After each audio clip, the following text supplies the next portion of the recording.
শুরুতেই আমরা আজকের মুভির মূল চরিত্র জিয়নকে দেখতে পাই। সে চতুর্থ বর্ষের একজন মেডিকেল স্টুডেন্ট। মুভির শুরুতে সে তার জীবনের সংক্ষিপ্ত গল্প আমাদেরকে শোনায়। তার ভাষায় বলছি, মনে হয় আমার জন্মই হয়েছে সিঙ্গেল থাকার জন্য, কারণ আমি সহজে কারোর সাথে মিশতে পারি না। আমি একটু ভীতু স্বভাবের।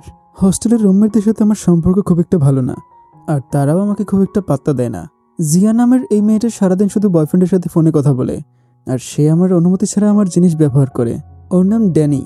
সে শুধু আমার খাবারগুলো আমার অনুমতি না নিয়ে খেয়ে ফেলে। আর মিন হচ্ছে একটু মডার্ন টাইপের। সে সারাক্ষণই সোশ্যাল মিডিয়া নিয়ে পড়ে থাকে।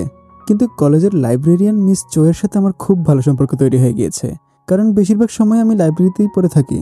আমার লাইব্রেরিতে সারাক্ষণ পড়ে থাকার একটা সিক্রেট রয়েছে, সেটা একটু পরে বলবো। দৃশ্যপট পাল্টায়। আমরা দেখতে পাই জিয়ন তার প্র্যাকটিক্যাল ক্লাস করছে। তাকে একটা সার্জারি করতে দেওয়া হয়, কিন্তু ভয়ে তার হাত পা কাঁপতে শুরু করলে তার টিচার তাকে বকাঝকা করে। তারপর জিয়ন তার সিক্রেট গল্পটা বলতে শুরু করে। কলেজে আসার প্রথম দিনই জিয়ন একটা ছেলের উপর ক্রাশ খায়। ছেলেটার নাম গো। সে কৃষিবিজ্ঞান নিয়ে পড়াশোনা করছে। গো খুব মায়াবী, আর প্রকৃতির প্রতি তার ছিল অবিরাম ভালোবাসা। এগুলো দেখেই মূলত জিয়ন তার প্রেমে পড়েছিল। জিয়ন ছিল প্রচণ্ড লাজুক একটা মেয়ে, তাই সে তার মনের কথা গোকে জানাতে পারে না। কিন্তু সে গোয়ের জন্য প্রতিদিন একটা করে লাভ লেটার লিখে। চিঠিগুলো সে গোয়ের উদ্দেশ্যে কখনো পাঠায়নি, নিজের কাছেই যত্ন করে রেখে দেয়। লাইব্রেরির জানালা দিয়ে গোয়ের রুম দেখা যেত, তাই সে গোকে একটু দেখার জন্য ঘন্টার পর ঘন্টা লাইব্রেরিতে পড়ে থাকত। জিয়নের গল্প শেষ হয়। একদিন জিয়ন ক্লাসে যাচ্ছিল, তখন আচমকা সে হোঁচট খেয়ে পড়ে যেতে নাই।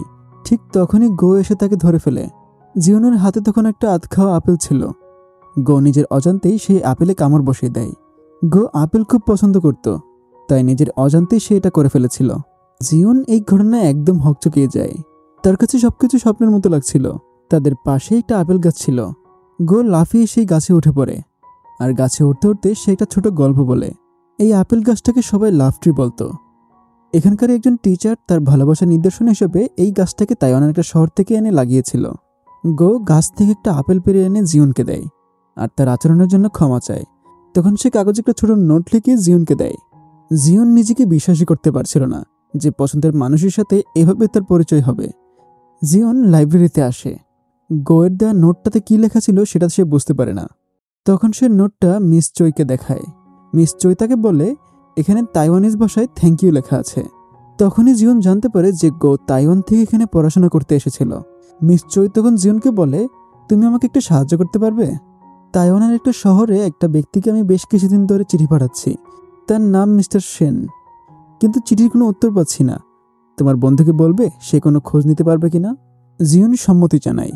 তারপর একদিন জিয়ন গোয়ের হোস্টেলে যায়, কিন্তু সে গোয়ের সাথে কথা বলার সাহস পাচ্ছিল না, তাই তখনই সে ফিরে আসতে নেয়। তখনই গো রুম থেকে বের হয়ে জিয়নকে দেখতে পায়। সে জিয়নকে তার রুমে নিয়ে আসে। তখন সে মিস চোয়ের কথাটা গোকে জানায়, আর গো তাকে সাহায্য করতে রাজি হয়। তারপরই জিয়ন কোনো কথা না বলে গোয়ের রুম থেকে দৌড়ে পালিয়ে আসে, কারণ সে খুব লজ্জা পাচ্ছিল। রাতের বেলা রুমে এসে সে চিঠিতে তার এই পুরো ঘটনাটা লিখে রাখে। এখন পর্যন্ত তার সবচেয়ে ভালো দিন ছিল এটা। কিছুক্ষণ পরেই তার রুমমেট মিন মাতাল অবস্থায় রুমে ফিরে আসে। আজ সে তার বয়ফ্রেন্ডের সাথে ব্রেকআপ করেছে, তাই তার মন খুব খারাপ। তবে সে সাথে সাথেই ঘুরে দাঁড়ায় এবং বলে, আমি আরেকটা ছেলের সাথে ডেটিং শুরু করব। এসব শুনে জিয়ন তাকে একটু সান্ত্বনা দেয়। পরের দিন জিয়ন ঘুম থেকে উঠে দেখতে পায় রাতের বেলার লেখা চিঠিটা টেবিলে নেই। অনেক খুঁজেও সে চিঠিটা কোথাও পায় না। তখন মিন এসে জানায়, ওই চিঠিটা তো আমি গোয়ের কাছে পাঠিয়ে দিয়েছি। এটা শুনে জিয়ন একটু রেগে যায়। সে তাড়াহুড়ো করে সাইকেল নিয়ে গোয়ের রুমের দিকে রওনা দেয়। সে সরাসরি গোয়ের রুমে চলে যায়। সেখানে গিয়ে দেখতে পায় গো তার কাজে একটু ব্যস্ত। জিয়ন তখন দেখতে পায় চিঠিটা গোয়ের টেবিলে পড়ে আছে। সে গোয়ের আগে চড়ে চিঠিটাকে হাতিয়ে নেওয়ার চেষ্টা করে, কিন্তু গো তখন তাকে থামিয়ে দেয়। সে বলে, চিঠিটা সকালে আমার কাছে এসেছে, এটা কি তুমি আমাকে পাঠিয়েছ? জিয়ন তখন বলে, এটা ভুল করে তোমার কাছে চলে এসেছে, দয়া করে এটা আমাকে ফেরত দিয়ে দাও। কিন্তু গো কিছুতেই সেটা জিয়নকে দিতে চায় না। জিয়ন একটু দুশ্চিন্তায় পড়ে যায়। তাই আচমকা তার মুখে গোয়ের বন্ধু হানের নাম চলে আসে, যে তার পাশের রুমেই থাকতো। জিয়ন তখন গোকে মিথ্যা কথা বলে। সে গোকে বলে, এটা আসলে হানের জন্য ছিল, ভুল করে তোমার কাছে চলে এসেছে। এটা শুনে গো বলে, তুমি কি হানকে পছন্দ করো? তাহলে সরাসরি কেন বলছো না? জিয়ন চুপ করে থাকে। তখনই গোয়ের ফোনে একটা কল আসে, আর এই সুযোগে জিয়ন চিঠিটা নিয়ে চলে আসে। রাতের বেলা রুমে এসে সে এই ঘটনাটা আবারও আরেকটা চিঠিতে লিখে রাখে। এরপর থেকে লুকিয়ে লুকিয়ে জিয়ন গোকে ফলো করত। গোকে এক নজর দেখাতেই তার মনে শান্তি কাজ করত। এভাবে বেশ কিছুদিন কেটে যায়। একদিন জিওন একটা গাছে পানি দিচ্ছিল, তখন গো আর হান সেখানে এসে হাজির হয়। একটা অসুস্থ বিড়াল ছেলেকে চিকিৎসা করাতে এসেছে তারা, কিন্তু জিওন এখনও পেশাদার ডাক্তার হয়ে ওঠেনি, তাই সে বিড়ালটার চিকিৎসা করতে পারে না। তখন হান বিড়ালের বাচ্চাটাকে নিয়ে হাসপাতালের দিকে চলে যায়। এদিকে গো জিওনের সাথে বেশ কিছুক্ষণ গল্প করে। যাওয়ার সময় সে জিওনকে একটা মুভিতে যাওয়ার জন্য ইনভাইট করে। জিওন রুমে ফিরে আসে। সে তার রুমমেট মিনের সাথে কথা বলছিল। তখন মিন তাকে জানায় সে ফিন নামে একটা ছেলের সাথে সম্পর্ক শুরু করেছে, তারা ডেটেও গিয়েছে। জিওন এটা শুনে খুব খুশি হয়। সে তখন মিনকে বলে, আজ গো আমাকে মুভিতে যাওয়ার জন্য ইনভাইট করেছে, কিন্তু আমি আসলে যাব না। সত্যি কথা বলতে আমার খুব লজ্জা লাগছে। কিন্তু মিন এসব শুনে জোর করে তাকে মুভিতে পাঠিয়ে দেয়। অবশেষে জিওন গোয়ের সাথে মুভি দেখতে যায়। থিয়েটারে এসে বসার পর জিওন দেখতে পায় ফিন অন্য একটা মেয়ের সাথে মুভি দেখছে, আর এটার মানে সে মিনকে চিট করছে। তার কিছুক্ষণ পরেই সে মেয়েটাকে নিয়ে একটা বারে চলে যায়। জিওন তার পিছু নেয়। সে এই পুরো ঘটনাটার ভিডিও করে নেয়, যেটা একসময় ফিন এবং তার গার্লফ্রেন্ড দেখে ফেলে, আর এতে তারা খুব রেগে যায়। তখন ফিনের সাথে থাকা সেই মেয়েটা জিওনকে বলে সেই ভিডিওটা ডিলিট করার জন্য, কিন্তু জিওন সেটা কিছুতেই ডিলিট করবে না। মেয়েটা তখন জিওনকে চর মারতে নেয়, আর তখনই গো এসে সেখানে হাজির হয়। সে মেয়েটার হাত ধরে ফেলে। অন্যদিকে ফিন তার হাতে থাকা একটা কাচের বোতল ভেঙে সেটা দিয়ে জিওনের গলায় আঘাত করে। গো এতে প্রচণ্ড রেগে যায়। সে ফিনকে ধরে প্রচণ্ড মারধর করে। এতে সে বাজেভাবে আহত হয়। এরপর তারা হোস্টেলে ফিরে আসে। গো তাড়াহুড়ো করে জিওনের গলায় ব্যান্ডেজ বেঁধে দেয়। গো যখন জিওনকে ব্যান্ডেজ লাগাচ্ছিল তখন সে জিওনের খুব কাছাকাছি চলে যায়। এই ঘটনাগুলো জিওনের কাছে স্বপ্নের মতো লাগছিল। পরদিন সকালবেলা জিওন গোকে বলে, মিস চোয়ের শরীর খুব একটা ভালো না, তাকে দেখতে যেতে হবে। তুমি কি তাইওয়ানের সেই অ্যাড্রেসটার খোঁজ নিতে পেরেছিলে? গো সম্মতি জানায়। তারপর তারা দুজন মিলে মিস চোয়ের বাড়িতে যায়। তখন গো মিস চোইকে অনেকগুলো ছবি দেখায়। সে তখন তাকে বলে, আপনি এতদিন যে ঠিকানা চিঠি পাঠাতেন সেই ঠিকানা এখন কেউ থাকে না, তাই আপনি সেই চিঠির কোনো রিপ্লাই পাচ্ছিলেন না। তারপর তারা বেশ কিছুক্ষণ কথাবার্তা বলে। একসময় লাঞ্চ টাইম হয়ে যায়। তখন গো আর জিওন একসাথে মিলে কিচেন রুমে গিয়ে রান্না করতে শুরু করে। সেখানে তারা বেশ কিছুক্ষণ গল্প করে। জিওন তখন গোকে তার ছোটবেলার গল্প শোনায়। তার ছোটবেলাতেই তার বাবা মায়ের ডিভোর্স হয়ে গিয়েছিল। তারপর থেকে সে অনাথ আশ্রমে বড় হয়েছে, আর সেখানেই রান্নাসহ ঘরের সব আনুষঙ্গিক কাজ করা শিখেছিল সে। অন্যদিকে গো ঠিক এরকম মেয়েদেরকেই পছন্দ করত। রান্নাবান্না শেষ করার পর তারা সবাই একসাথে খেতে বসে। তখন মিস চুই কান্না করে বলে, সেন ছিল তার ছোটবেলার এক বন্ধু। ছোটবেলা থেকে সে তাকে খুব পছন্দ করত, কিন্তু মনের কথা কখনো সে বলতে পারেনি তাকে, আর এর কারণে এখন পর্যন্ত সে বিয়ে করেনি। মিস চুই আরও বলে, সেন কয়েক বছর আগে তাকে একটা গানের সিডি পাঠিয়েছিল, আর সাথে ছিল একটা চিঠি। সে চিঠিতে লেখা ছিল, এই সিডিটা শুনলে তুমি আমার মনের সব কথা জানতে পারবে। কিন্তু দুর্ভাগ্যবশত তখনকার সময় একটা টাইফুনের কারণে সেই সিডিটা নষ্ট হয়ে গিয়েছিল। সেই ঝড়ের পর থেকে আমি একের পর এক চিঠি সেনের উদ্দেশ্যে পাঠিয়েছিলাম, কিন্তু এখন পর্যন্ত একটার উত্তর আসেনি। এগুলো বলার পর সে প্রচণ্ড ইমোশনাল হয়ে পড়ে। গো তখন উঠে গিয়ে সে সিডিটা চেক করে। সে দেখতে পায় সিডিটা আসলেই নষ্ট হয়ে গিয়েছে, এটা কাজ করছে না। খাওয়া দাওয়া শেষ করে তারা দুজন বিদায় নিয়ে বের হয়ে পড়ে। বাসে উঠে ফেরার পরে জিওন প্রচণ্ড মন খারাপ করে থাকে, কারণ সে ভাবছে সেন হয়তো মিস চোয়ের সাথে প্রতারণা করেছে। কিন্তু গো তখন বলে, মিস চোই এখনও সেনকেই ভালোবাসে, আর সে এখনও তার অপেক্ষায় রয়েছে, কিন্তু তার হাতে বেশি দিন সময় নেই। সে হয়তো আর বেশি দিন বাঁচবে না। আমাদের উচিত সেই সিডিটা খুঁজে বের করা, আর এটা মিস চোইকে একটা উপহার হিসেবে দেওয়া। জিওন তার এই কথায় প্রথমে রাজি হতে চায় না, তাই গো রাগ করে বাস থেকে নেমে যায়। রুমে ফেরার পর জিওন অনেক চিন্তাভাবনা করে গোকে মেসেজ করে, কিন্তু গো মেসেজটা দেখতে পায়নি। পরদিন সকালবেলায় জিওন গোয়ের রুমে চলে আসে। সেখানে গিয়ে সে গোকে বলে, আমি সেই সিডিটা খুঁজতে তোমাকে সাহায্য করতে চাই। এরপর থেকে তারা দুজন মিলে ওই সিডিটার একটা কপি খুঁজতে শুরু করে। তারা প্রায় শহরের প্রত্যেকটা দোকানে সেই সিডিটা খুঁজতে থাকে, কিন্তু সেটা খুব পুরনো ছিল, তাই সেটা তাদের জন্য একটা দুষ্প্রাপ্য হয়ে গিয়েছিল। এভাবে প্রায় 2 মাস পার হয়ে যায়। এই সিডিটা খোঁজার মধ্য দিয়ে তারা একে অপরের খুব কাছাকাছি চলে আসে। তারা এখন একে অপরের খুব ভালো বন্ধু। তারপর একদিন অনেক খোঁজাখুঁজির পর তারা সেই সিডিটা খুঁজে পায়, এবং সেটা মিস চোইকে তারা উপহার হিসেবে দেয়। মিস চোই সেই গানটা শুনে একদমই ইমোশনাল হয়ে যায়, কারণ সে ওই গানের কথাগুলো শুনে বুঝতে পেরেছিল যে সেন এখন আর জীবিত নেই, এবং মৃত্যুর কয়েকদিন আগেই সেই ওই সিডিটা তাকে পাঠিয়েছিল। মিস চোয়ের বাড়ি থেকে তারা সাইকেলে করে সেখান থেকে রওনা দেয়। যাওয়ার পথে জিওন গোকে ধন্যবাদ জানায়, কারণ তার জোরাজোরিতেই মিস চোইকে তারা এমন একটা উপহার দিতে পেরেছিল। গো এক সময় তার সাইকেলের গতি বাড়িয়ে দেয়।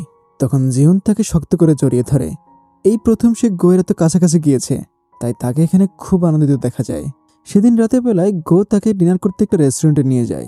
কথাবার্তার এক পর্যায়ে গো বলে, ফাইনাল এক্সামের পর আমি বাড়ি চলে যাব। এটা শুনে জিয়ন একটু মরিয়া হয়ে যায়। সে তখন গোকে বলে, তুমি এখানেই ভালো কোনো চাকরির জন্য অ্যাপ্লাই করো, এই শহরেও ভালো চাকরি করতে পারবে তুমি। জিয়ন আসলে চাচ্ছিল না যে গো তাকে ছেড়ে এখান থেকে চলে যায়, কিন্তু গো কথার প্রসঙ্গ পাল্টিয়ে বলে, তোমার হাসি খুব সুন্দর, সবসময় মুখে হাসি রাখবে, এতে মনও ভালো থাকবে তোমার। জিয়ন তার কথা শুনে লজ্জা পেয়ে যায়। তারপর দিন গো জিয়ন এবং হানের জন্য একটা মিটিং ফিক্স করে যেন জিয়ন তাকে প্রপোজ করতে পারে। কিন্তু সেখানে জিয়ন কিছু বলার আগেই হান তাকে বলে, আমি আসলে অন্য একটা মেয়েকে পছন্দ করি, তাই আমার পেছনে অযথা সময় নষ্ট করার দরকার নেই। হান ভেবেছিল এটা শুনে জিয়ন একটু মন খারাপ করবে, কিন্তু উল্টো তাকে এখানে খুব আনন্দিত দেখা যায়। তখন সে হানকে সবকিছু বলে দেয়। সে বলে, আমি আসলে গোকে পছন্দ করি, একটা ভুল বোঝাবুঝির কারণে তোমার নামটা এখানে চলে এসেছে। তারপর জিয়ন গোয়ের সাথে দেখা করে বলে, তোমার বন্ধু হান অন্য একটা মেয়েকে পছন্দ করে, তাই এই বিষয়টা এখানে বন্ধ করে দেওয়া উচিত। তারা যেখানটাতে ছিল সেখানে কিছুক্ষণ পরেই বৃষ্টি শুরু হয়। তখন গো আর জিয়ন একটা গাছের নিচে গিয়ে আশ্রয় নেয়। জিয়ন তখন বলে, আমার এক্সাম চলে এসেছে, কিন্তু আমার প্রিপারেশন খুব একটা ভালো না, আমি সামান্যতম অপারেশন এখনো করতে পারি না। তখন গো তাকে বলে, এ ব্যাপারে তাহলে আমি তোমাকে সাহায্য করতে পারি। আবহাওয়া তখন ভারী বর্ষণের দিকে মন নেয়। তখন তারা দুজনে একটা ব্লেজার মাথায় দিয়ে সেখান থেকে চলে যায়। আর এই পুরো মুহূর্তটা জিয়ন খুব এনজয় করে। রাতের বেলায় জিয়ন গোকে একটা চাকরির বিজ্ঞাপন পাঠায়। সে মনে প্রাণে চায় যেন গো তাকে ছেড়ে এখান থেকে না যায়। এরপর দিন জো জিয়নকে সাহায্য করে তার অপারেশন থিয়েটারে হাজির হয়। তখন গোয়ের উপস্থিতিতে জিয়ন প্রথমবারের মতো তার অপারেশন সাকসেস করতে পারে। এভাবে তারা একে অপরকে বেশ কিছুদিন ধরে সাহায্য করে যাচ্ছিল এবং একে অপরের পাশে ছিল। একদিন তারা সব বন্ধুরা মিলে পার্কে ঘুরতে যাওয়ার প্ল্যান করে। জিয়নকে আমরা সেদিন প্রথমবারের মতো সুন্দর একটা মেইলি ড্রেসে দেখতে পাই। অন্যদিকে গো জিয়নের ওপর থেকে তার চোখ সরাতেই পারে না। সেদিন পার্কে তারা খুব এনজয় করে। ঘোরাঘুরির এক পর্যায়ে গো জিয়নকে বলে দেয় যে তোমাকে আজকে খুব সুন্দর লাগছে। আর এটা শুনে জিয়ন লজ্জায় একদম চুপ হয়ে যায়। পার্কে ঘোরাঘুরি শেষ হওয়ার পর সবাই নিজ নিজ স্থানে ফিরে যায়। তখন জিয়ন আর গো একা সময় পার করার সুযোগ পায়। গো তখন জিয়নকে অন্য একটা জায়গায় নিয়ে যায়। সেখানে যাওয়ার পর অসংখ্য জোনাকি দেখে জিয়নের মন ভালো হয়ে যায়। সেটা ছিল জোয়ের বানানো নিজস্ব একটা বাগান। জো সেটাকে খুব সুন্দর করে সাজিয়েছিল। সেখানে একটা ছোট ঘরও ছিল। জিয়ন ঘুরে ঘুরে সবকিছু দেখতে থাকে। সেখানে একটা পুরনো পোস্ট বক্স ছিল। জিয়ন জানতে চাইলে জো তাকে বলে, এটা আগে থেকে এখানে ছিল, তাই আমি এটাকে সরাইনি। তারা সেখানে আরো বেশ কিছুক্ষণ গল্প করে। তখন এক পর্যায়ে জিয়ন তার মনে সাহস জমিয়ে চিন্তা করে আজকে সে তার মনের কথা বলে দেবে। এইভাবে সে একটা চেয়ারের উপর উঠে দাঁড়ায়। তখন সে তার পকেট থেকে একটা চিঠি বের করে পড়তে শুরু করে। সে বলে, তোমাকে প্রথম দেখার পরেই মনের অজান্তে আমি তোমাকে ভালোবেসে ফেলেছি। শুধু তোমাকে দেখার জন্য তোমার ভর্তির ফর্ম থেকে তোমার একটা ছবিও চুরি করেছিলাম। লুকিয়ে লুকিয়ে তোমার ডিপার্টমেন্টের ক্লাসও করেছি আমি। ঘন্টার পর ঘন্টার লাইব্রেরিতে বসে থাকতাম তোমাকে একটু দেখার জন্য। এভাবে লুকিয়ে লুকিয়ে তোমাকে কতবার দেখেছি তার কোনো হিসাব নেই আমার কাছে। এগুলোর মধ্যেই আমি শান্তি খুঁজে পেতাম। আর অপেক্ষা ছিলাম কখন তোমাকে আমার মনের কথাগুলো বলতে পারবো। তুমি আমার জীবনে আসার পর আমার জীবনটা একদমই পাল্টে গিয়েছে। আর এই সব কিছুর জন্য তোমাকে অনেক অনেক ধন্যবাদ। এসব বলার পর যখনই সে জোকে প্রপোজ করতে যাবে তখন জো তাকে বলে, তুমি খুব ভালো একজন রাইটার। যেহেতু আমরা ভালো বন্ধু তাই ধন্যবাদ দেওয়ার দরকার নেই। আমরা একে অপরের সাহায্য করবো, এটাই স্বাভাবিক, তাই না? আর ফাইনাল ইয়ার শেষ করার পর আমি তো তাইওয়ান চলে যাচ্ছি। এইগুলো শোনার পর জীবন একদম ভেঙে পড়ে। কারণ সে ভেবেছিল যে এতদিনে গো তাকে ভালোবাসতে শুরু করেছে। এখানেই তাদের আজ শেষ কথা হয়। তাদের ফাইনাল এক্সামের আর 9 দিন বাকি আছে, কিন্তু জিয়নের পড়াশোনায় একদমই মন বসছে না। একদিন রাস্তা দিয়ে হেঁটে যাওয়ার সময় প্রচন্ড বৃষ্টি শুরু হয়। জিয়ন তখন সেই গাছটার নিচে গিয়ে আশ্রয় নেয়, যেখানে সে একবার গোয়ের সাথে এখানে আশ্রয় নিয়েছিল, কিন্তু আজ গো এখানে নেই। এটা মনে পড়ার পর সে বৃষ্টিতে ভিজেই হাঁটতে শুরু করে। জিয়ন লাইব্রেরির সামনে এসে তার চিঠির বক্সটা নিয়ে সেখানে বসে থাকে। কিছুক্ষণ পর মিস চই এসে তাকে সান্ত্বনা দেয়। জিয়ন তার কোলে মাথা রেখে অঝরে কাঁদতে শুরু করে। কিছুদিন পর তাদের গ্র্যাজুয়েশন কমপ্লিট হয়ে যায়। ফেয়ারওয়েলের পার্টিতে সবাই খুব এনজয় করে। জিয়ন তখন শেষবারের মতো লাইব্রেরির সেই জানালার সামনে আসে, কারণ আজকেই তার এখানে শেষ দিন। সে জোয়ের রুমের দিকে অপলক দৃষ্টিতে তাকিয়ে থাকে। সার্টিফিকেট হাতে পাওয়ার পর সবাই খুব খুশি, কিন্তু জিয়নের মনে কোনো আনন্দ ছিল না।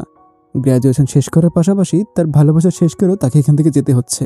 লাইব্রেরি থেকে ফিরে আসার সময় জিয়ন গোয়ের একটা পোস্টার দেখতে পায়। গোয়ের একটা প্রজেক্ট সাকসেসফুল হওয়াতে তার জন্য সম্মাননা হিসেবে তার এই ছবিটি লাগানো হয়েছিল, কিন্তু সেখানে গো তার এই পুরো সফলতার ক্রেডিট দিয়েছিল জিয়নকে। জিয়ন এটা দেখার পর তার সাইকেল নিয়ে দ্রুত গোয়ের রুমের উদ্দেশ্যে রওনা দেয়, কিন্তু অনেক খোঁজাখুঁজি করার পরেও জিয়ন যোগে খুঁজে পায় না।